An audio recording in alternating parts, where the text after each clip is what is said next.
Well, good morning. We are here again on a bright Monday morning, bringing you up to date with what's happening. My name is Ajiluchuku Okabwe. Ajolo, good morning. How are you? You look so whitish this morning. Your, your hair is white, your cloth is white, My beard your is bed white. is white. Okay, you're welcome to the show. Good morning and welcome to Good Morning Anambra show. Today, Monday, and of course, it's a beautiful day the Lord has made. We'll all rejoice and be glad in it. Good morning, everyone joining us this morning. My name is Obina. Of course, a great weekend for football lovers. Not for me though.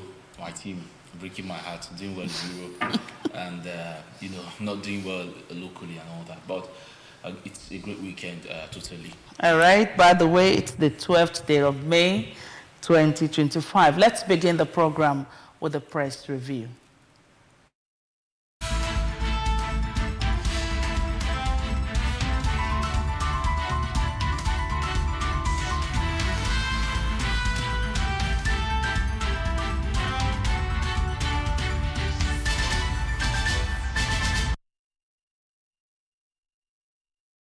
Have you join us this morning on Press Review? We'll be starting the press review with news making rounds on ABS website. And the first news we have for you from our website is stakeholders from Aguleri communities backed Soludo's re-election. Nigeria Gas Infrastructure Company concludes plans for gas pipeline from Abo to Oka. And also we have NYC holds cultural carnival at permanent orientation camp Umuawulu Mbauku. And then we have Synod Archbishop Ibesim task parents, churches on proper child upbringing. And then we also have flood wreaks havoc in Somalia's capital, Mogadishu. And then finally we have Anti-Terrorism Act, Bangladesh interim government bans activities of ousted PM Hasina's political party.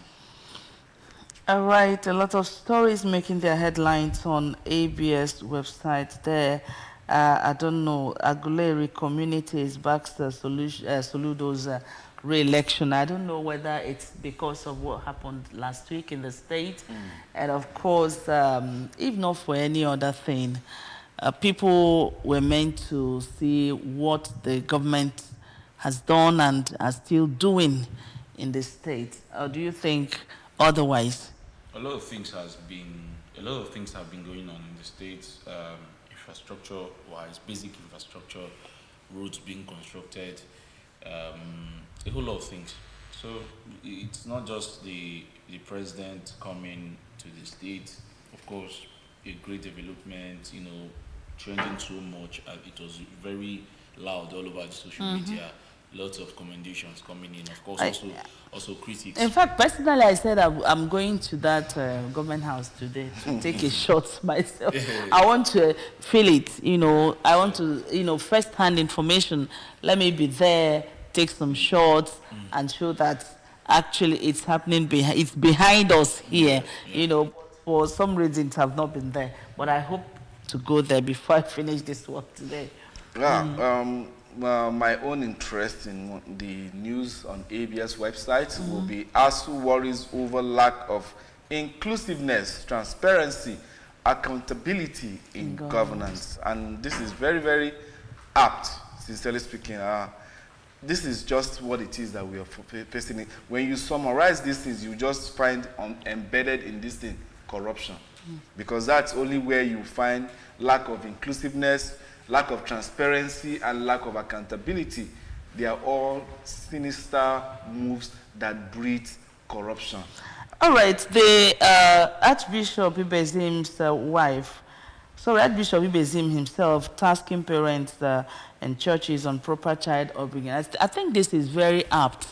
Looking at our society today and the way our kids are turning out, most times you talk to a child, the child wouldn't even listen to you. But I knew that when we were growing up, there is disrespect for elders, and you take the words of elders to the bank. When an elder say, don't do this or don't go there, Yeah. you see people, young children, ones comply totally. But these days, a lot, I don't know what is happening with the upcoming generation, a situation where there are no longer respect for the elderly. You remember some videos that were trending sometime in Ogidi or so, where a young guy was beating an old woman, you know, and people were shouting. And later, the guy was, you know, disciplined kind of by the community and all whatnot. So I think this child upbringing is something that every individual, every family should look into. You know, Igbo says na nwa bụ nwa ọra. I don't know whether it is still the same.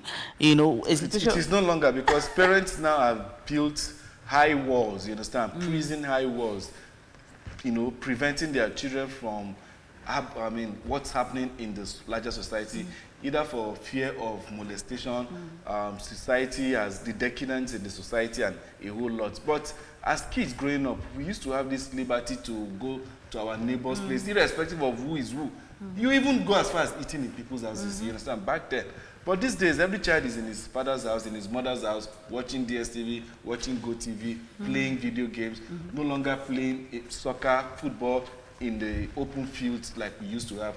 Girls drawing squares on the floor and clapping and jumping and, you know, stuff like that. We no longer see such things anymore. All right. Now, don't you think that there is need for us to look inwards and see where we have missed it? Because I believe strongly, you know, there are some things done in the olden days that is not done today that is beneficial, not just to the family, but to the community at large. This is where we got it wrong. My pikin no go suffer within I suffer. That slogan is where, that's what brought us to this level we are. My pikin no go suffer within I suffer. Because as a child growing up, probably you grew up in the rural area, you were fetching water from the stream, gathering firewood for meals to be made, and you will still go to school. So you now feel that with your educational qualification, and because that you've been opportune to go to school, now you have arrived. So your children no longer do chores in the house. You hire house help, you keep in the house. They take them from school to lesson to wherever they want to go to. My pikin no go suffer. That is the syndrome where we are now. So I'm even part of it. My pikin no go suffer. Okay, I think this could form. This is a generational problem. You understand? It cuts across board, from the north to the south to the east to the west. The generation of parents from 2000 down to now, they've lost it. So I wonder what. I think this could call for you know, a topic for another day. Something that should be you know, really talked about. You know, a lot of things. You see kids, lots of kids being exempted, probably out of law, from, you know, doing things that are critical for them. You know, you see a young child not being able to do the basic things and all that. So these are some of the issues. I actually stated there, and he's also a parent, so probably you're also a parent, so probably you understand some of these things. So we have to also try not to, you know. You can't live your life and live the life of your kids. We must, so kids, we must involve, you need to, we must involve kids. We must involve young persons into doing a mechanism that parents need to invite. And that's why I said we are going to pick this as a topic for because you know, it's broad. All right, let's quickly move to the first paper for review, the Daily Times newspaper. That's the paper we'll be looking at right now. Our campaign for Tinubu in 2027, coming from our own Patience Jonathan. Wow. Okay, let's see how it goes. Crude oil theft. We've sent over 100 pipeline vandals to prison. That's coming from NSA. 2027. Article constitutionally fits the run. Ex-spokesman show me. West Africa security and political economy. Okay, police nabbed 2 brothers for abducting robbing man of 70 million naira in Delta. Okay, Oboroweri hails late Edwin Clark as national icon. Urges Nigerians to emulate bequeathed legacy. All right, that's the much we have in front of the Daily Times. Quickly, the next paper.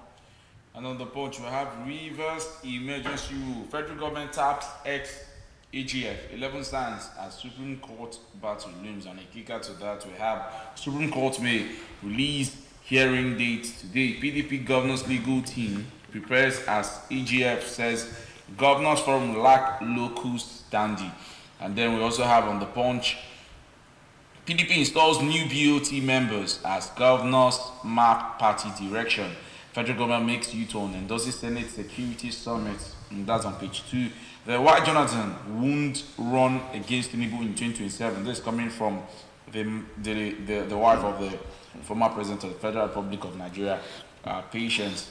And then we have NCAA under fire after plane strikes antelope on taxiway. Okay, Ayedetiwa Makinde Bamidele salutes Afenifere leader Fasoranti at 99. The federal government states add 57 trillion naira debt to federal government and states add 57 trillion naira to debt in 18 months. Okay. That's interesting. Quickly, let's see what we have on the Vanguard newspaper. Then we can now touch one or two of the stories that we've read so far. On the Vanguard newspaper, the banner headline is still screaming there. Despite concerns, federal government ramps up domestic borrowing to 10.85 trillion naira. And then we have the riders there saying, shift borrowing preference to TBs amidst high interest rates. Deficits to escalate as oil revenue underperforms. Analysts disagree over impact of GDP rebasing on debt ratio. And also on the Vanguard, we have at the mast of the Vanguard newspaper, conference hall, experts to brainstorm on government performance at midterm, that you find on page 5 of the Vanguard newspaper. Defense minister backtracks, supports Senate Security Summit, that you find on page 8 of the Vanguard newspaper. Still on the mast, Nigeria orders affected as UK clamps down on care workers' visas. That you find on page 34. State of the nation, one-party states will be strongly resisted. That's coming from Senator Bucknor Akerele. And there we have defections. 7 PDP governors, Wike, ex-governors, orders meet on survival. And then we have Eno, Kefas, Diri, Fubara absent. We have internal forces sabotaging Atiku's quiet efforts to stabilize PDP. That's coming from the aid. And then we have NPA debunks allegation of multi-billion corruption. Well, normally they will say there's no smoke without fire. Local government polls, protests, trails Lagos APC primaries over Baba Sokwe's influence. Under 20 AFCON, Flying Eagles coach vows to clinch World Cup tickets as they battle Senegal in today's quarter-final. We wish them the very best of luck. All right, quickly we take a look at pick some of the stories to analyze. I'm so much interested and happy for the Afenifere leader, Fashoranti, at 99. You know, I'm so much interested in tapping into longevity, because everyone prays to live long, and to live to an enviable age of 99 is no mean feat. I was at a burial on Friday for a man of 106 in Anambra State. So you know, we congratulate the Afenifere leader and pray that he continue to age gracefully. Yeah, that's nice. Well, now speaking from the Punch newspaper, the mast of the Punch newspaper, why Jonathan won't run against Tinubu in 2027. This is more like, it's like when I saw the story and I now saw who was attached to it, the comment, I was thinking that this was coming from the aide of the ex-wife president, talking about Goodluck Jonathan himself. But surprisingly, That's the wife speaking. And when the wife speaks, you know what that means. Okay, rubber stamp, no going back. But to me, this shouldn't be captured on the front pages of the newspapers. Why? Why not? It has actually been trending. Mm-hmm. I know it has actually been trending since the weekend. Mm-hmm. You know, and you could see stories. There were a lot of stories about the influence patients actually does have on the husband, and it's one that is quite. Will I say? I don't know how best to describe it, but you see a woman, a wife, actually, how she's always been there for the husband. Jonathan. There was this story of him being slapped by one of the aides of the former governor of Bayelsa, talking about Alemesiaga. I hope I pronounced the Alemesiaga. Okay, I hope I got that right. All right. So, and you know, when he was the deputy governor of Bayelsa State, and he, you know, the normal discussions they have with their wives and all that. So he had that discussion with his wife, and the wife had to go back to the government house to slap the aide. So I don't know how true this story is, but it shows that this lady. They try to show how influential he is in the life of the husband. But actually, that's what it should be. You know, husband and wife being together, understanding each other, doing things together. And now probably they must have talked about supporting or not supporting Tinubu come 2027, and they had their plans. They had their plans. So he has said that Jonathan is not going to run against him in 2027, and now he's giving reasons why Jonathan is not going to run against Tinubu. Well, I don't know your submission on husband and wife having discussion and blah blah blah. To me, this shouldn't be making the headlines on the national daily. All right, quickly for want of time, let's move to This Day newspaper. In front of This Day, we have Rwanda, Nigeria, has too many underutilized airports. That's This Day newspaper we are looking at. Alake Tinubu's reforms yielded 6.9 billion naira revenue in mining license fees in first quarter. We have a rider there in front of that, under that story, processed nearly 1,000 title applications with hundreds of licenses approved. Moving further, 2027, Patience Jonathan rules out husband's return to Aso Rock, endorses Tinubu. Riders there says President, wife supported Jonathan in 2011, insists on power rotation, urges others to step back.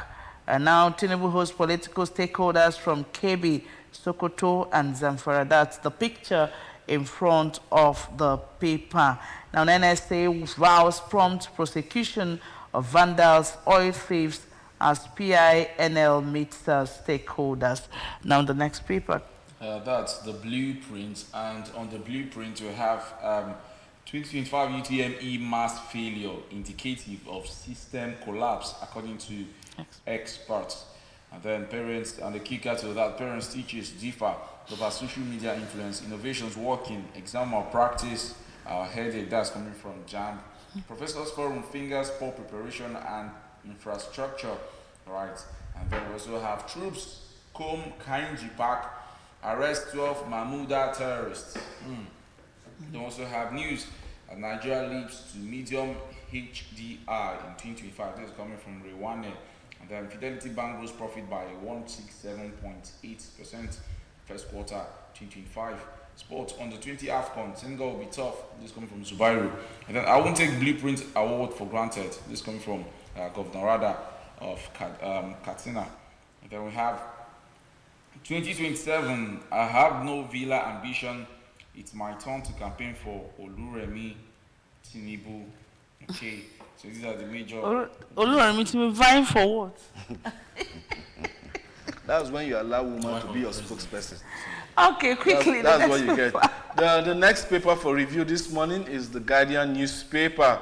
And then we have it, the banner headline, telling us 2.37 trillion data expenses compete with food orders as Nigerians ration usage. That's interesting. We have Serap 6 CBN's disclosure on released funds to LGAs and Rivers Council. Also on the front page of the Guardian newspaper, we have report highlights 2024 as hottest in Africa, warns of climate impact. Defections, Wike joins PDP governors meeting in last-ditch effort to save party. PDP accuses Imo government of wasting 2.1 billion naira on pilgrimage. LG poll, protests trail APC's primaries over alleged imposition of candidates. Dame Jonathan endorses Tinubu for 2027 poll. And then we have there at the mast of the Guardian newspaper, NPA debunks multi-billion naira corruption allegation. Also, we have there ASU raises concern over corruption, weak institutions, taxed federal government. You are future president, but fight corruption first, Obi tells African youth. All right, these are some of the stories making their headlines. But let's quickly take a look at take a look at the situation of JAMB. They recently conducted JAMB examination last week. Actually, the news started flying that there was poor performance. You know, they performed below expectations, according to the report reaching us. I don't know what actually happened. It's not just about the poor performance. It's also about, let me say the complaints are majorly on two phases. First, they talk about the poor performance. Then second, about questions about the marking scheme, how they mark, how they come up with their results, you know, talking about JAMB, the body. So it's generally, education has faced a lot of, depreciation struggle in Nigeria over the past few years. You know, we see graduates not being able to write properly. You see someone who studied, I used to have a friend who studied English, but she didn't know how to write a letter properly, and a whole lot of things. So these are some of the issues. Now, coming to what some factions were saying, some people spearheading, saying that JAMB, their marking scheme or how they come up with their results is really questionable. I do not know how they do it, but I remember sometime last year, 2 years ago, when I interviewed Fabian Benjamin, who is, I think he has something to do with the technical arrangement of JAMB and all that, how they come up with their results. Students should be able to write JAMB and see their results immediately. Because how are you, after something that is computerized, it was different then when you have to shade and all that, you know, okay, they have to mark and give you, but since it's computerized, why not just write your exam, see your results immediately, and go back home? So these are some of a whole lot of issues about JAMB, and you know, so it's just something that is very. You know when Nigeria say they have embraced digitalization in this part of the world. Sometimes I wonder what kind of digitalization we're embracing, you know, when you do it halfway, you know, and sometimes you go to, there are some cards you will receive, you keep going to bank to do this. What stops you from doing it at the comfort of your home? Now, I think what you said is very, if JAMB officials are watching this program, or any stakeholder, I think they need to put it into consideration as one of the things they could do to improve on JAMB, exams. Because what is online is a digital space.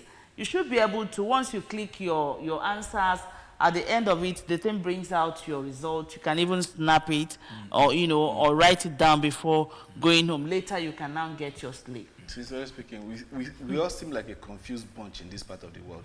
If what you need to become a senator, to become a governor, is school leaving certificate, and then we are using internet and digitalization to write JAMB to gain admission into university, it just as a nation.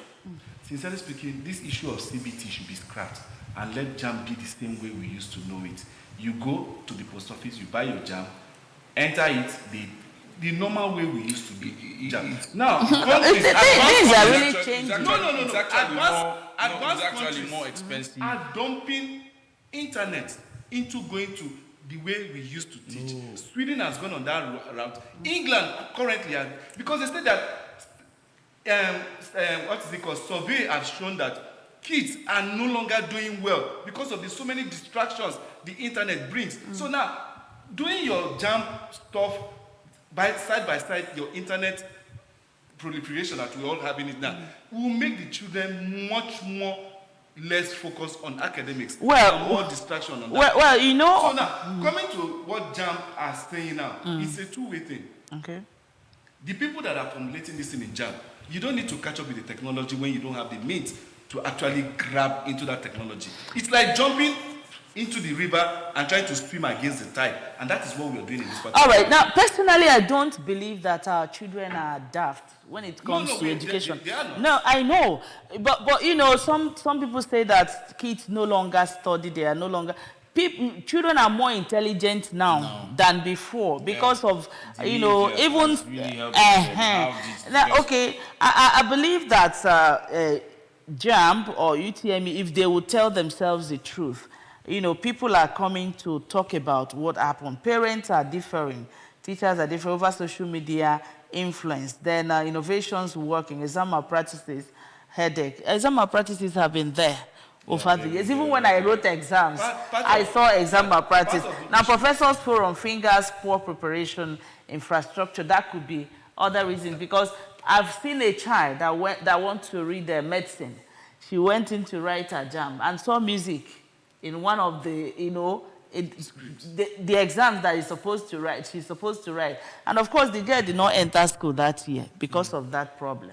So I think JAM should look inward, you know, tell themselves the truth where they're not getting it right. You know, if we love our nation and we want our nation to prosper, we'll do everything within our powers, you know, to do the right things, you know, put the right things in place, especially when it concerns the children, because this is their future we are talking about here.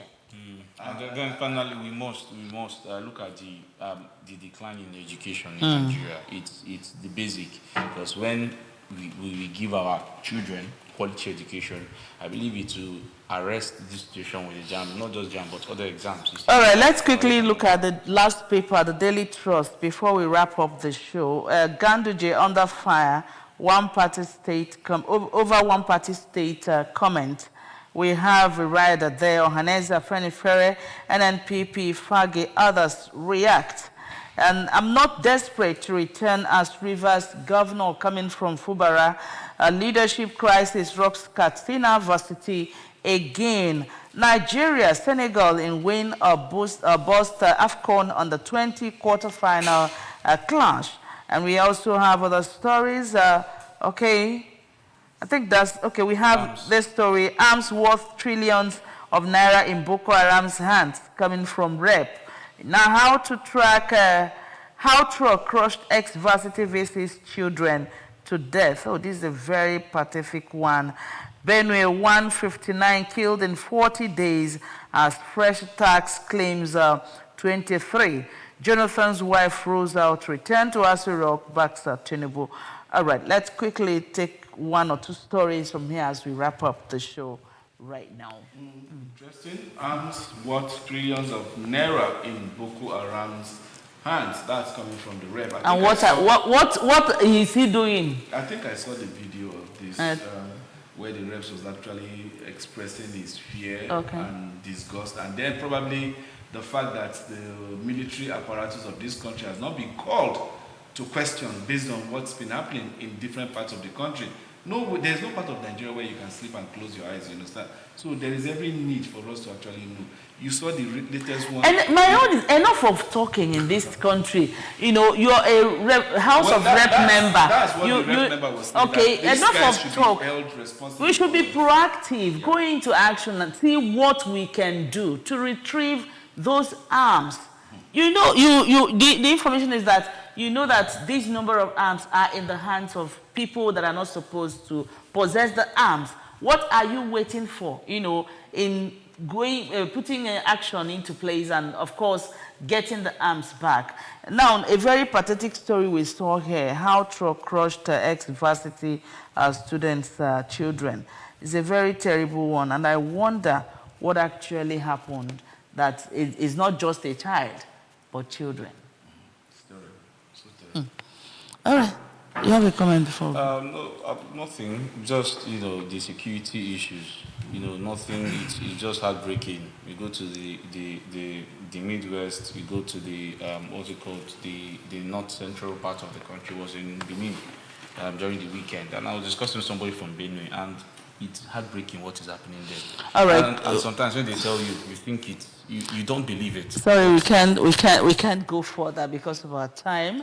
Actually, this is where we're wrapping up the press review for now. We know that more are coming up on Good Morning Anambra show, so do sit back for we have our discussion segment coming right away.